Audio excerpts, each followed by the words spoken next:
In 1996, I attended a group Reiki exchange at the Glenville Civic Center.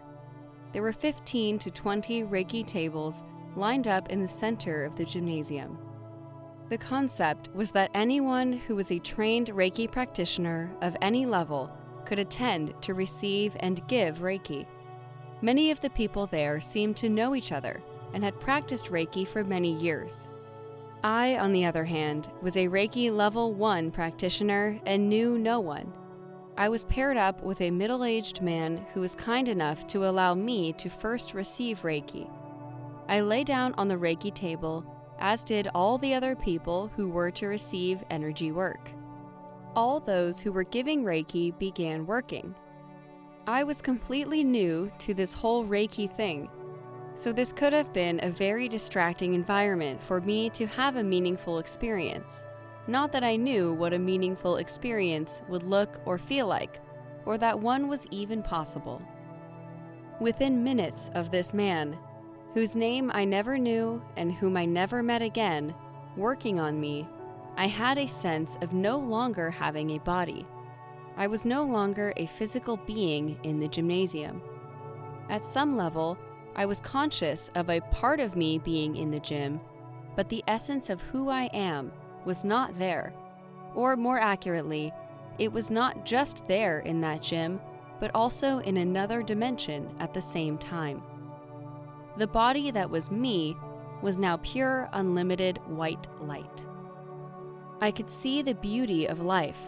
I saw how simple life was. Jesus had pulled me across the veil that separates my world from his. I was in his presence. A tear formed in my eye, which made me once again aware of my physical body. I felt as if I was glowing, or as if white light were emanating from my entire body. Jesus said to me about the meaning of life, "It is so simple. It is all about love." And through this experience, I was shown what it is like to die. This is where we go when we cross over to the other side, which seems to exist parallel to us here and now. It is beautiful.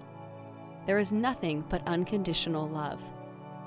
It is a feeling and a place in which I wanted to remain indefinitely.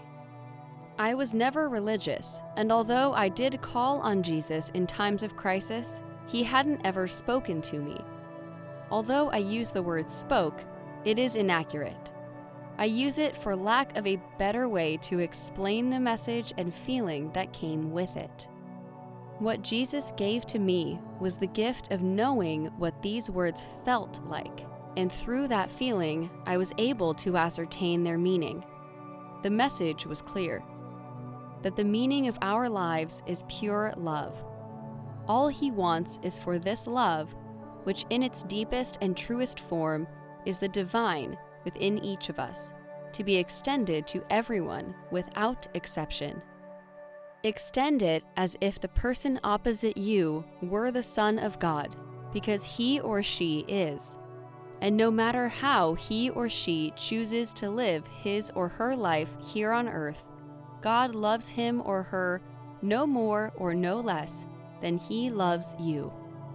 Apparently, I stayed on that Reiki table for an almost indefinite period.